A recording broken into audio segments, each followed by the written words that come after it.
Podcast. Compañeros y amigos, hola, ¿cómo están? Oliver Bardales los saluda y les doy la bienvenida una vez más a Apra La Boca, un programa hecho por apristas y para apristas. No se olviden de dejar su like en las entrevistas, de suscribirse al canal, la campanita para que estén alertas a cada capítulo, a cada entrevista, y también comenten y compartan. Seguimos con las elecciones internas del Partido Aprista Peruano y hoy tenemos un invitado que es militante del distrito de Jesús María. Él es administrador, licenciado en Administración de Empresas por la Universidad Inca Garcilaso de la Vega y también tiene una maestría en Administración y Gestión Pública con mención en Defensa Nacional. Esta la realizó en el Centro de Altos Estudios Nacionales, CAEN. Le doy la bienvenida al compañero Félix Manrique Huamán. Compañero Félix, ¿cómo está? Hola, bienvenido a Apra La Boca. Gracias, buenas tardes. Muy contento de haber recibido esta invitación y de compartir a través de este medio de comunicación con la población apristas, con mis compañeros, en razón de que este 30 de noviembre tenemos la obligación de ir a votar, a sufragar. Soy candidato a diputado, voy con el número 55 y estoy aquí al servicio de este medio para dirigirme hacia ustedes. Gracias, compañero Félix. Compañero, ¿dónde nació usted?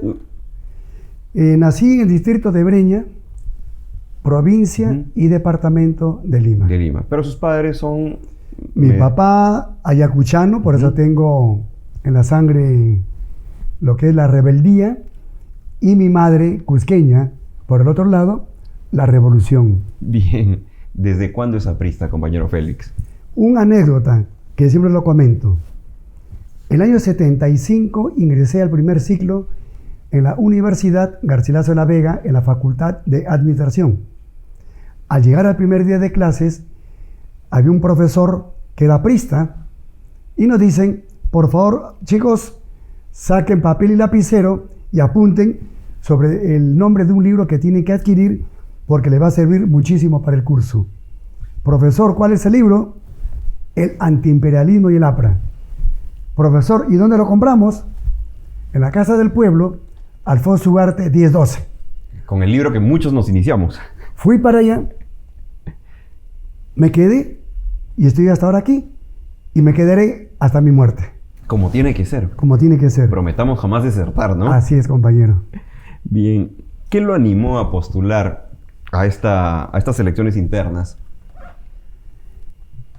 Me ha gustado siempre la política y pude encontrar en el APRA lo que justamente la doctrina corresponde a mis ideales. En ese sentido, en mi participación en el partido, muy sucintamente le puedo expresar que he sido regidor de la Municipalidad de Jesús María, asimismo gobernador del distrito de Jesús María, he sido secretario general de la base de Jesús María, candidato a alcalde de Jesús María, he sido preso político después del autogolpe del Fujimontesinismo y he sido electo en forma democrática en el 24º y 25º Congreso Nacional Ordinaria para integrar el Comité Ejecutivo Nacional y muchos cargos más partidarios que he transitado en el partido. Ya que me menciona Jesús María, quiero mencionar a la compañera Ramona, que es secretaria del distrito. Sé que es amiga suya. Le mando un saludo. Pues Ramona querida, un saludo para ti. Y también quería comentarle, me encontré con la compañera Gabriela Teresa Llerena, viuda de Sanz. Me comentó bastante de su aprismo. Yo no tenía el gusto de conocerlo, pero ella sí lo conoce desde hace mucho tiempo. Ella es militante sanisidrina, pero creo que también participaba en Jesús María.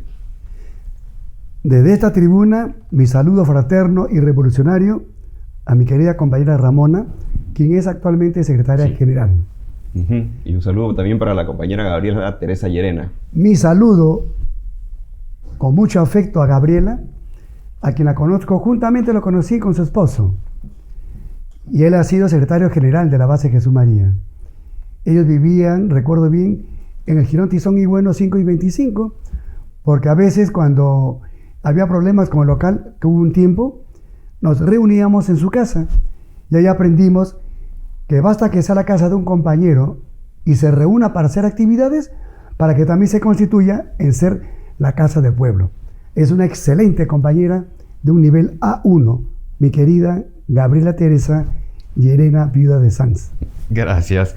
De llegar a la Cámara de Diputados, ¿qué haría el compañero Félix Manrique? ¿A qué se enfocaría?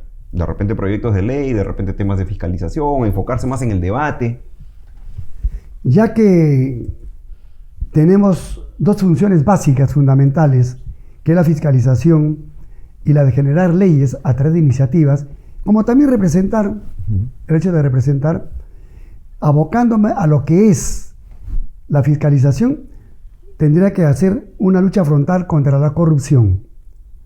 Eso es básico, ya que se constituye en un órgano de control a nivel congresal esta función que nos permite como diputado ejercerla, ¿no? Formando comisiones investigadoras, entre otras. Pero también hay que hacer algo muy importante, controlar que todas las leyes que se han dado se cumplan. Porque a veces dicen, hay que presentar una ley, pues ya hay leyes. Entonces lo que tiene que hacer el diputado es cumplir y hacer cumplir las leyes. Partamos por esa premisa. Y por el otro lado de las iniciativas legislativas, he aprendido mucho de ahí en la torre. Uno entra al Estado a servir y no a servirse. Es por eso que quiero entrar a servir a mi pueblo, al pueblo de Perú, que necesita, sobre todo en estos momentos, muchísimo, ya que hay un caos terrible, social y económico. Y las leyes que se necesitan, debidamente estudiadas, evaluadas, cotejadas con otras y con la realidad nacional, presentar los proyectos para que se hagan realidad, valga la redundancia, y hacer de que el pueblo pues logre lo que soñó ahí en la torre, lo que es la justicia social de pan con libertad. Y así recuperar el nivel del Congreso que tanto ha caído y que parece a veces un circo, ¿no? Lógicamente, con esta primera función que hice mención, con lo que es la lucha frontal contra la corrupción, eso va a reducir que haya pues estos tipos de congresos como lo que tenemos ahora, que es un circo. Y por otro, tenemos que exigir o pedir o exhortar a la población que aprenda a elegir. Algo muy importante, lo que nos enseñó ayer la torre. Antes que él fallezca, en las últimas entrevistas que realizó, él dijo, cuando le preguntaron, y justamente a Alfredo Barnechea, ¿cuál cree que es el problema grave que atraviesa el Perú? Y él respondió, falta de educación política, por ignorancia y el desconocimiento del pueblo en que existe esto. La educación política es importante. Entonces, dentro del tema de la educación, hay que educar al pueblo en civismo y sobre todo en educación política, para quitar en el pensamiento, sobre todo en la juventud, esa vieja idea que tiene, políticos no, allá los sonsos que sean políticos, nosotros no, son tan vivos que no fueron a votar el 2021 y permitió que justamente Castillo entre presidente. Me comentaba de que un problema es este tema de la educación política. ¿Cuáles cree que son los problemas más fuertes actuales que vive el Perú? El problema más grave que tiene el Perú, porque 9 de cada 10 peruanos sienten la sensación de ser violentadas o ser sujetos de un crimen, es la vulneración de la seguridad. Pero que yo le denomino la vulneración de la seguridad y de la defensa nacional, a lo más amplio. No solamente de la seguridad ciudadana, sino en el orden interno e incluso hasta en el orden externo, que en estos momentos sufre una grave amenaza. ¿A qué se refiere con el orden externo, si me puede detallar más? Me gustó esa pregunta. Por ejemplo, en materia de seguridad, organizaciones criminales de orden nacional e internacional han vulnerado nuestra seguridad ciudadana. En la actualidad hay alrededor ya de 57 choferes de microbuses asesinados. ¿Sí? Y en estos momentos, teniendo a Gerí, que muchos lo están considerando como un presidente de éxito o que se está enfocando bien al cumplimiento de su función, y por la mayor voluntad que él pueda tener para hacerlo, no es así. Porque lo que le falta a él es es ser un hombre estadista, que significa ser un hombre de Estado. Por ejemplo, en mi caso, yo no hubiera declarado el estado de emergencia, aún más drástico. ¿El estado de emergencia para usted ayuda, no ayuda? ¿O se tiene que complementar con otras actividades? Ahí va, algo más, con más fuerza, el estado de sitio. ¿Por qué? Porque estamos en guerra. Y alguien me dijo, ¿cómo que en guerra? Porque justamente el estado de sitio es cuando hay invasión. 1, aparte la guerra propiamente declarada. Y 3, cuando hay inminente peligro. Y tenemos los 3. Hemos visto recientemente que el presidente Petro de Colombia lo anunció desde su país. Yo le declaro la guerra al Perú. Lo dijo abiertamente en esos términos. 1, 2. Invadió al Perú. Mandó a sus secuaces e izó la bandera de Colombia en el interior de la isla Santa Rosa. Entonces, ¿qué es eso? Por eso hay que preservar dentro de lo que corresponde. Pero eso lo hizo, creo que buscando rédito político también. Perfecto. Pero ya va anunciando. Pero eso crea una afrenta. Y eso crea un prurito en los demás presidentes, de los 5 presidentes que son nuestros hermanos países vecinos. Es por eso que yo lo que pido es, ¿y qué es lo que yo haría desde mi escaño como diputado? Para poder repotenciar a través de, eso sí, una ley matriz, lo que son las fronteras vivas. ¿Qué significa fronteras vivas? Que haya un 100% de la presencia del Estado justamente en los lugares donde hay frontera. ¿Para qué? Para que exista una comisaría policial, para que exista una estación o un fuerte del ejército, para que exista una oficina, algo del Poder Judicial, del Ministerio Público, una posta médica, que se vea que es una ciudad, que cuando pretendan ellos entrar, vean, perdón, esto no es simplemente saltar con garrocha y pasarse a otro terreno. Aquí hay una ciudad protegida y resguardada, porque hay presencia de su Estado.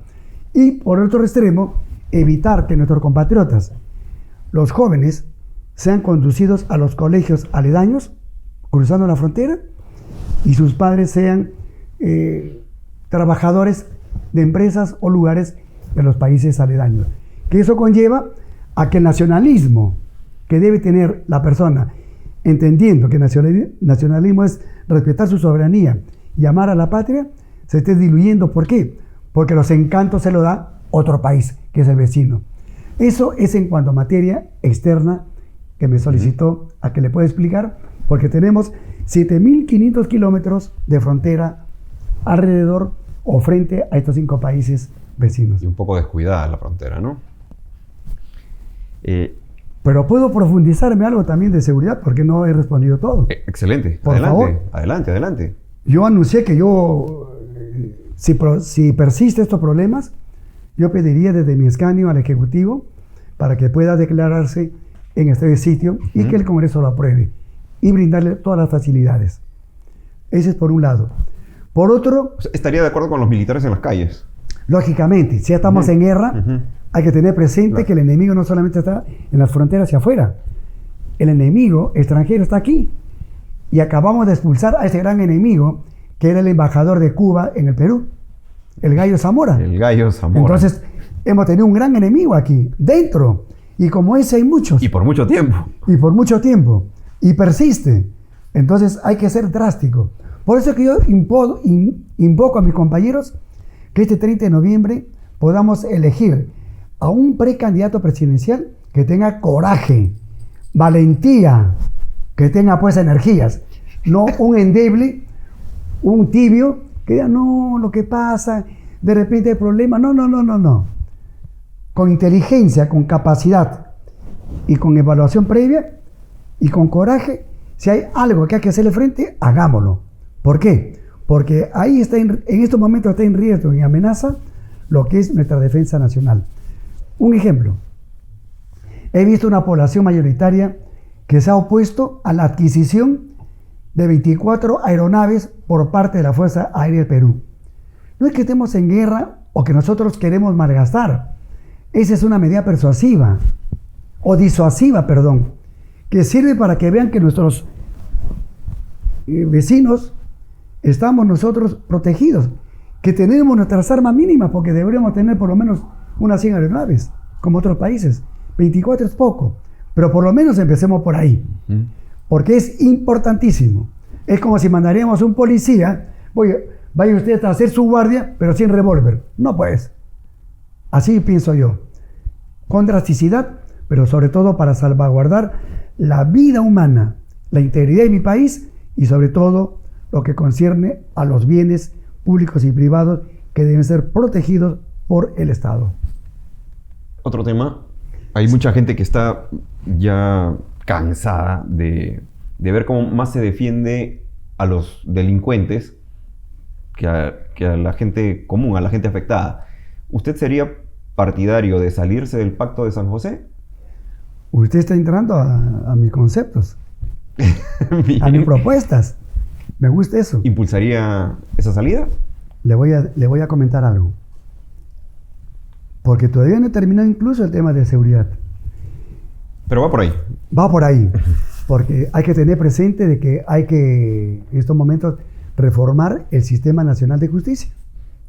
Ministerio Público, Poder Judicial, incluso hasta el Tribunal Constitucional, y más aún la Junta Nacional de Justicia.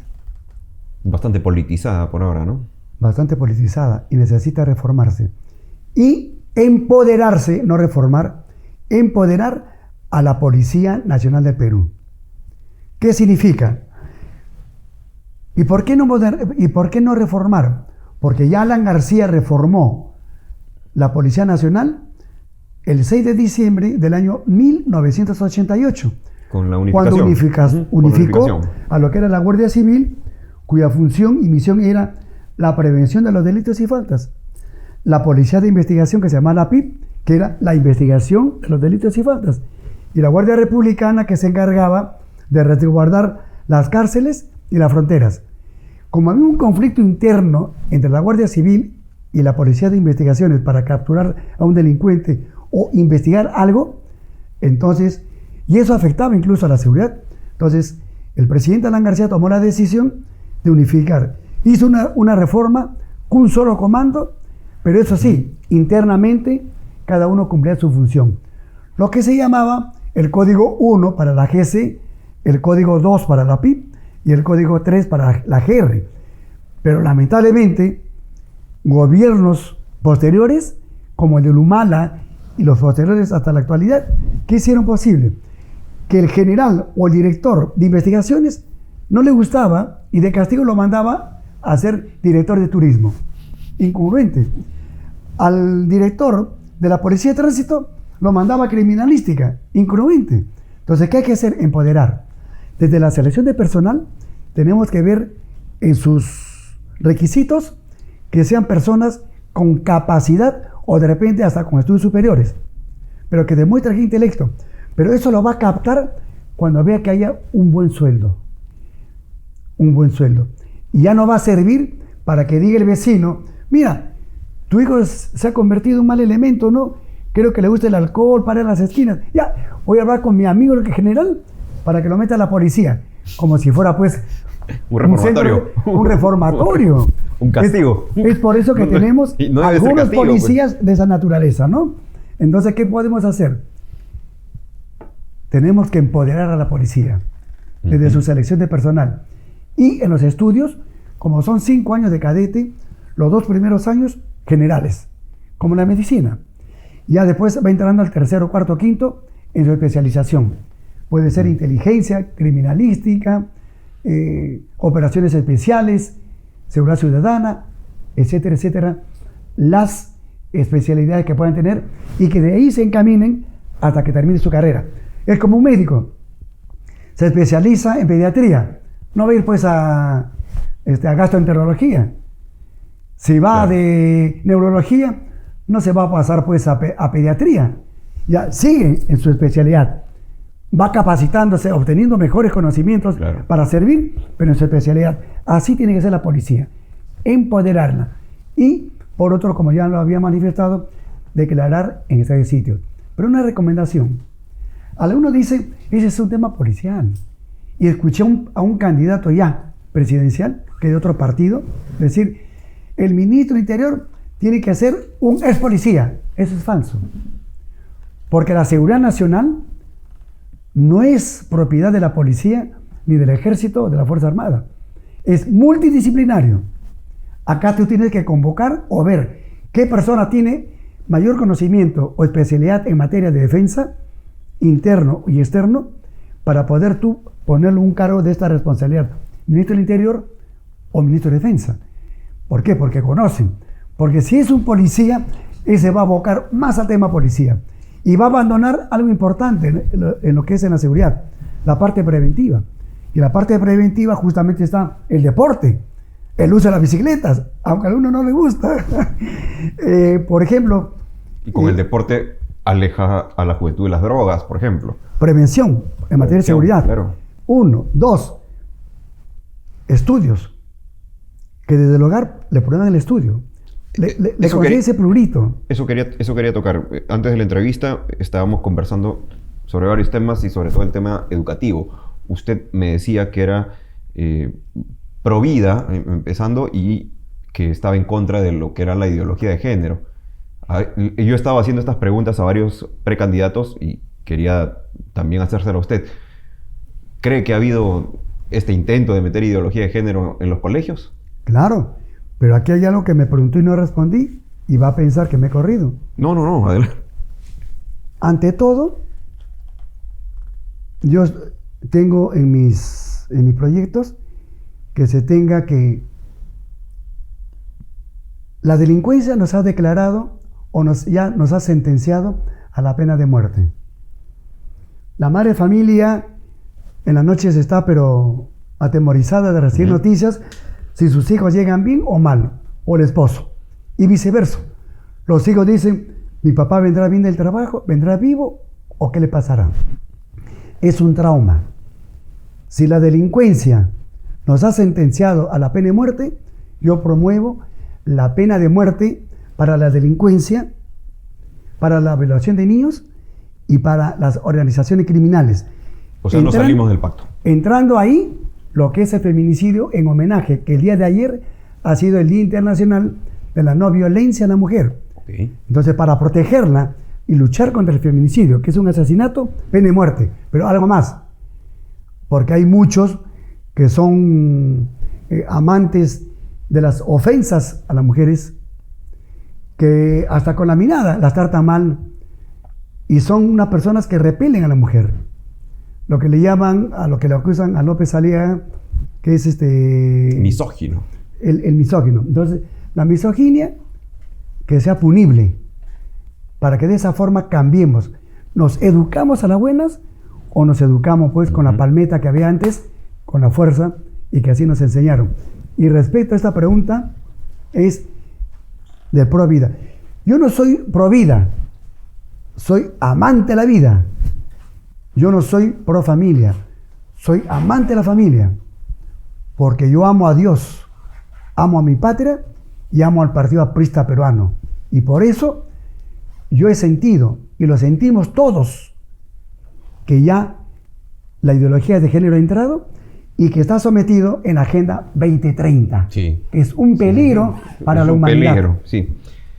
Me decía usted que no se consideraba homofóbico, que es lo que llaman ahora al que odia pues a los homosexuales, ¿no? Claro, una cosa es la ideología de género, que es una vertiente del comunismo progresista, globalista, que ha invadido en el mundo y está destruyendo a las naciones, a la sociedad, a la familia, a la juventud, los está destrozando. Y más aún, hasta los niños, porque les está permitiendo que puedan amputarse el pene sin mucha necesidad de que requiera la autorización de sus padres. Ellos deciden, papá, quiero hacer tal cosa, y está obligado el padre a acceder. Hasta ese extremo hemos llegado, que eso no podemos permitir. Y no soy homofóbico porque yo respeto más bien los derechos de las personas homosexuales o lesbianas, y que como los heterosexuales, todo lo que queramos hacer, hagámoslo dentro de los principios morales. Tampoco es el hecho de que porque soy heterosexual, me voy a ir a soy machito, a cualquier lado. Me voy a meter en un parque a hacer lo que quiera, y que, bueno, pues me digan, ¿por qué tú lo haces? Yo decirle, yo lo puedo hacer. Tomame esa libertad. Lo mismo también con las personas en forma general, todos. Pero que no digan y busquen pretexto, discriminación. Claro, no es eso. No es discriminación. No es eso. Es respeto. Lo entiendo. Y más aún, voy a hacer frente totalmente en esta lucha contra este imperialismo cultural woke que promueve la ideología de género. Personalmente yo promoveré desde mi escaño a que no se permita, o que si hay proyectos de leyes para debatirlos, lo que significa y que yo no concibo, el matrimonio por personas del mismo sexo. ¿Tal vez una unión civil? Una unión civil, ahora te explico que debidamente reglamentada. Que no estoy tan de acuerdo, porque si tú quieres una unión civil, tú vas a la notaría y ese es un contrato. Pones un, claro, sin mucha ley, y que lo contempla el Código Civil, ¿no? Porque ellos quieren decir Código Civil para después darle un salto de ponerle, es un matrimonio. Le cambia el término de código, le pone matrimonio. No, que no nos engañen, que no nos engañen. Y por otro lado, yo estoy en contra de la adopción de niños por parejas del mismo sexo. Definitivamente yo también. Un ejemplo, en la época de Humala, vimos que la ministra de Educación mandó elaborar libros y los repartió a los escolares de 12 años. Los libros que tenían enlaces porno, que decían. Claro. Que tienen enlaces pornos, el sexo oral, el sexo bucal, el sexo todo. anal, cómo masturbarse. Eso, la educación sexual, viene para los padres. Yo salí a esa marcha a protestar, con mis hijos no te metas. Es por eso que en mi publicidad he lanzado ahí esa propaganda.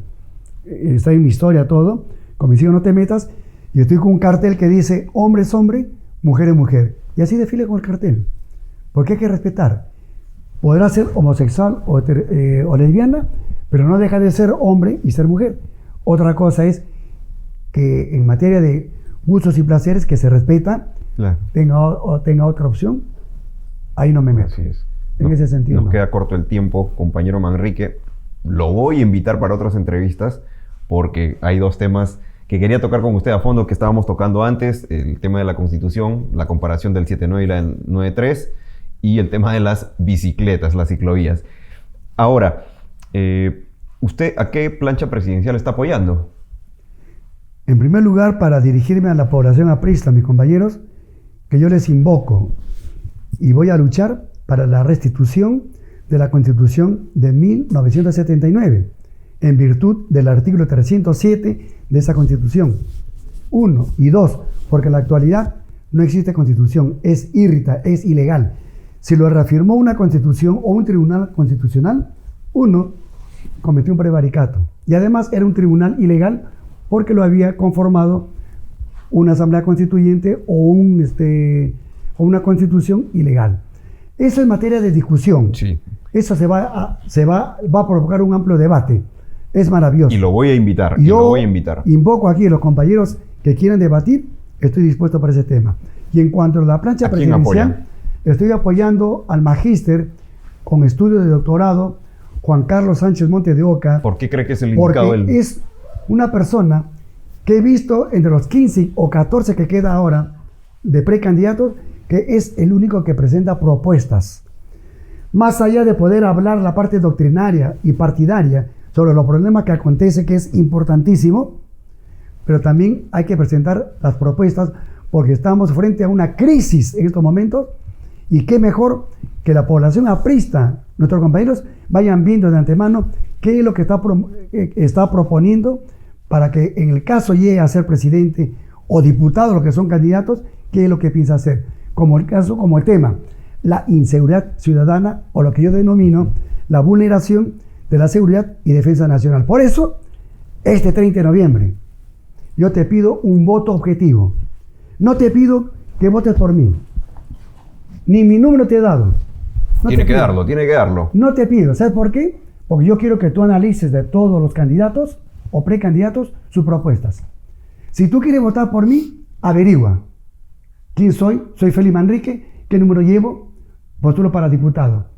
Si estás interesado, si te interesan las propuestas, y eso me va a gustar, porque si llego a obtener e ingresar, significa que ha habido interés por las propuestas que he presentado. Todos estamos obligados a sufragar.